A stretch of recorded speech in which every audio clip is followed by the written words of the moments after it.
He began his chess studies at age 5 and by age 8 was Norwegian children's champion.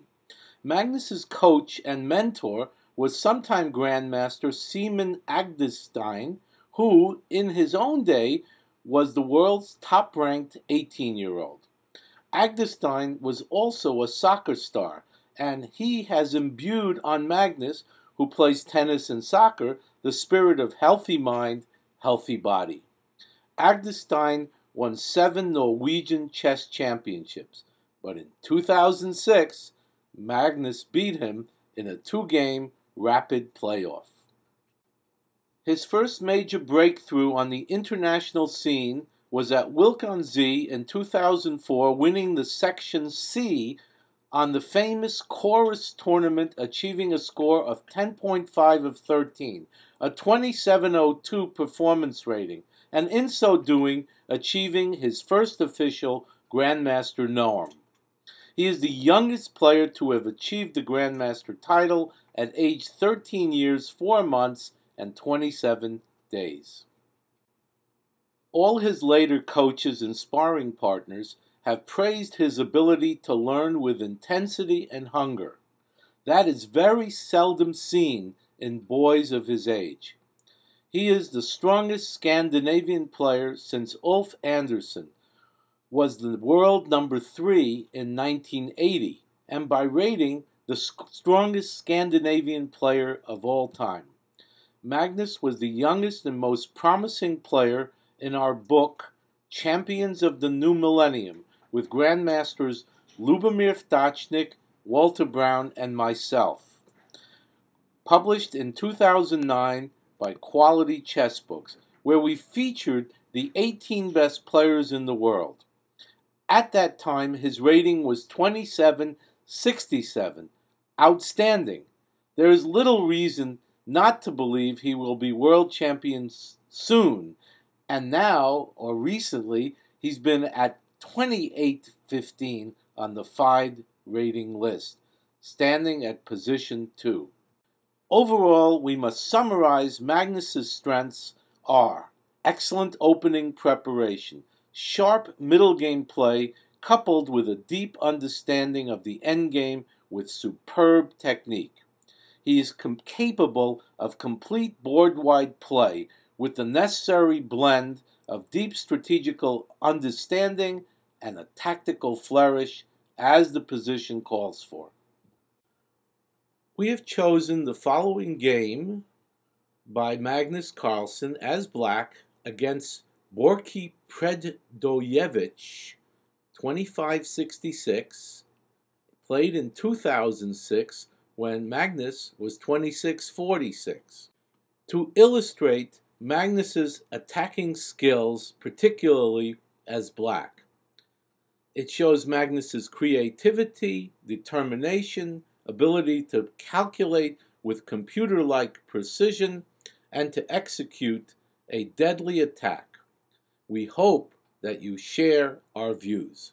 The game starts. E4, C5, Knight F3, D6,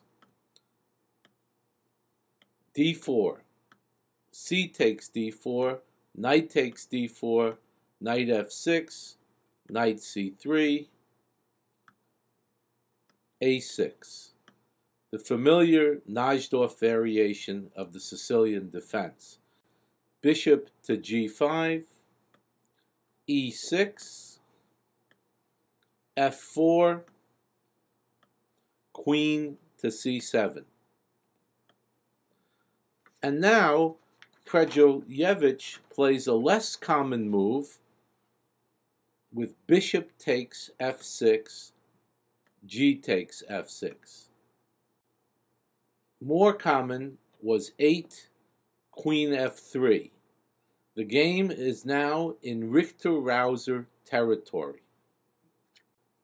Queen to D2. A much earlier game in this variation between Jan-Erik Westman and Ole Jacobsen on the World Team Championship under 26 in 1961 continued instead of queen d2, 9 f5, knight c6, f takes e6, f takes e6, 11 bishop to e2, queen to b6, bishop h5 check, king d8, knight d to e2, queen c5, 14 knight g3, queen e3 check, bishop e2, knight e5, knight f1, queen c5, bishop d3, h5.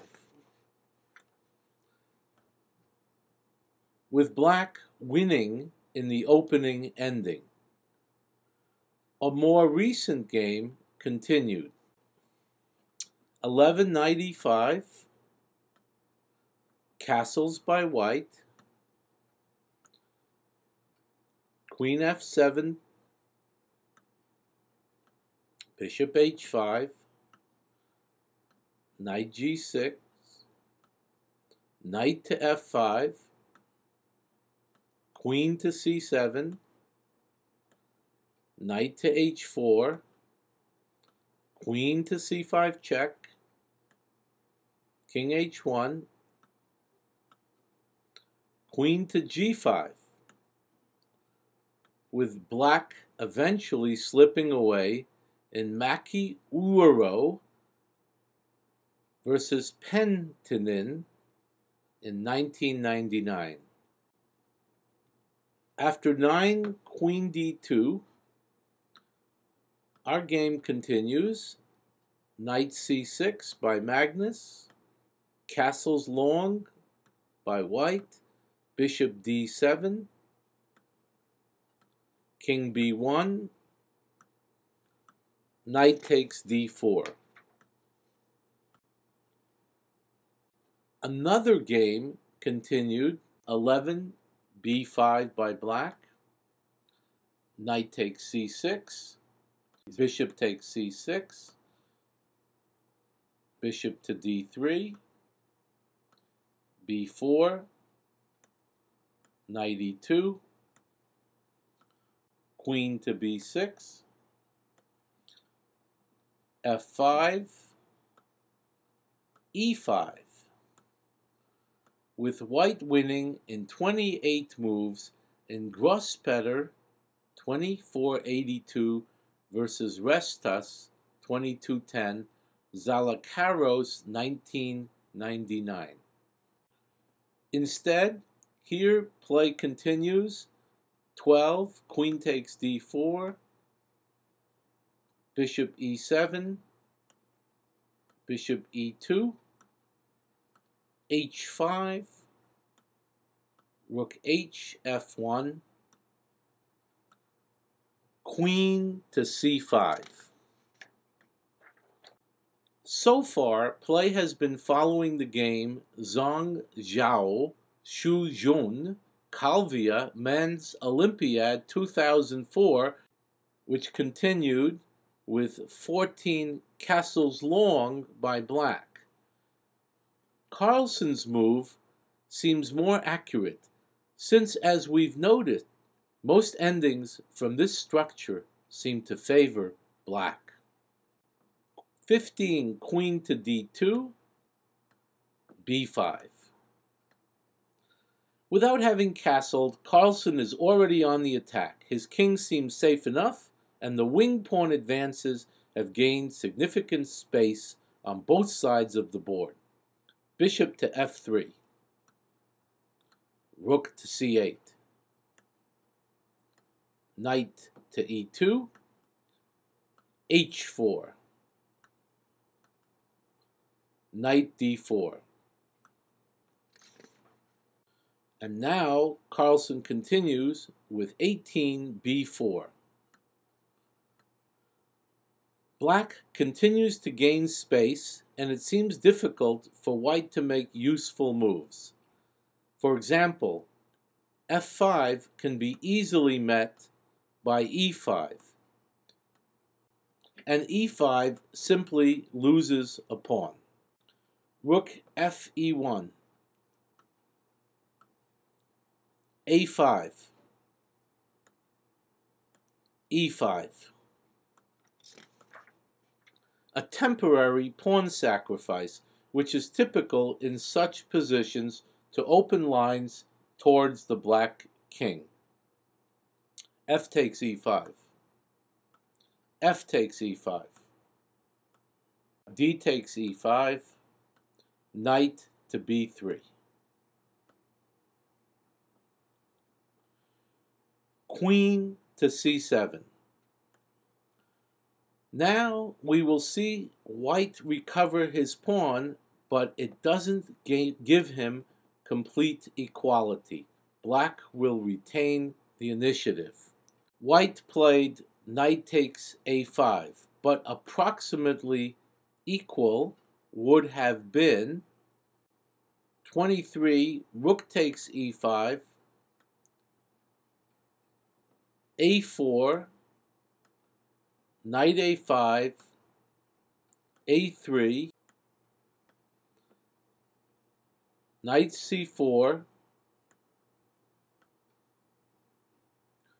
queen takes c4, queen takes d7 check, king f8.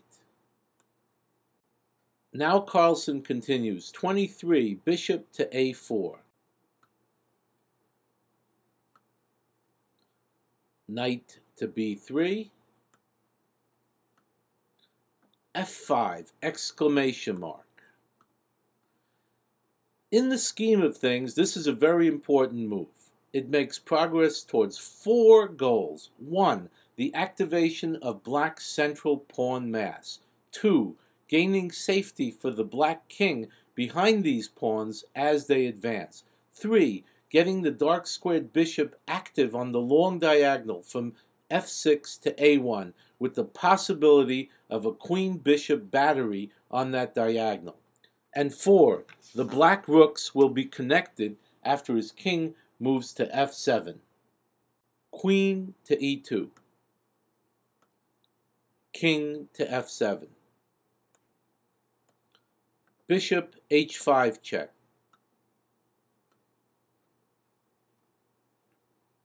And here, the computer programs that we referred to preferred very closely either this move or king f8, king g7 or king f8.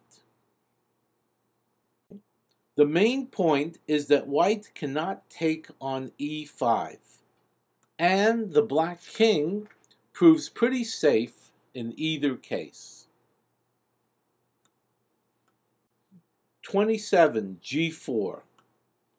Trying to open lines on the king's side. H takes g3. Rook g1. King f8. H takes g3. Instead, on rook takes g3, black wins with bishop takes b3, followed by rook takes h5, and queen takes c2 check. 29, bishop to f6. Black achieves his second goal, to activate the dark squared bishop on the diagonal. Our computers now believe that play should continue exactly as in the game, or that black could also win with 29, queen to c4. 30, g4. e4. Queen to d2. Queen to b6. Black has to meet the threat of queen d6 check and protect his b pawn.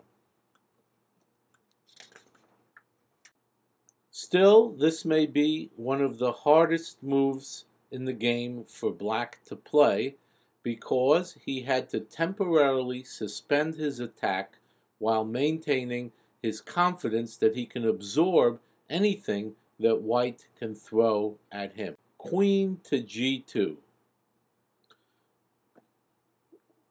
Finally, white makes a slight error whose refutation is quite subtle.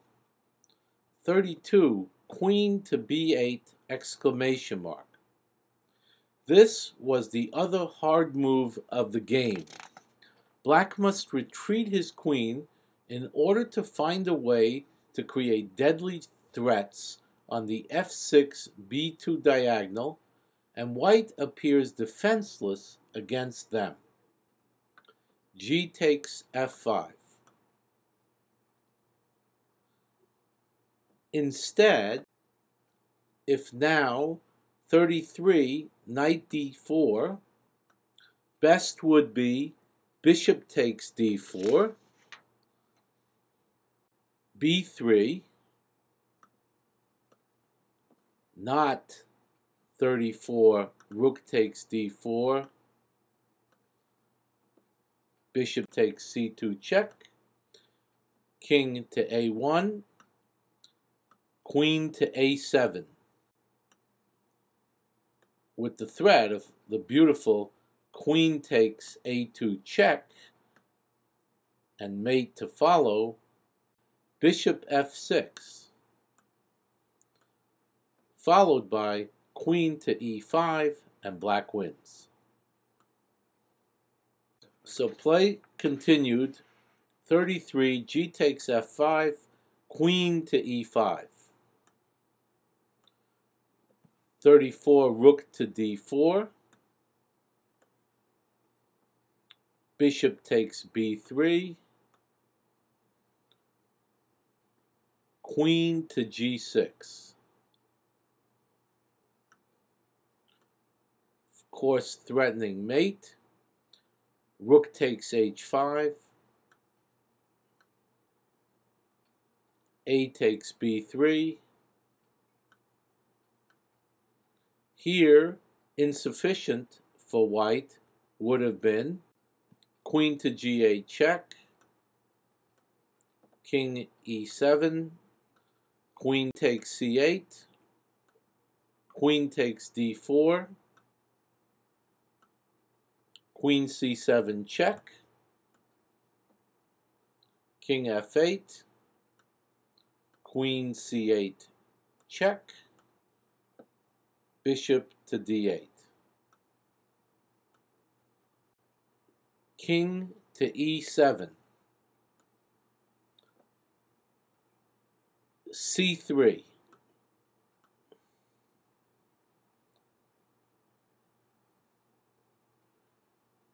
And white seems to almost be hanging on here, but after 37, b takes c3,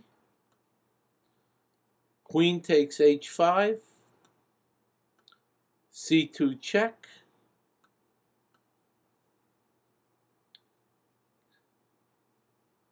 king c1. Black could now win with queen takes d4, but Magnus prefers to force mate, which he now does very elegantly after queen to f4 check, rook d2, bishop takes b2 check, when white resigned. And white resigned because after king takes b2, c1, rook takes c1, queen takes d2, check. Mate does indeed follow. A truly inspiring victory by Magnus. He made a complex position look simple.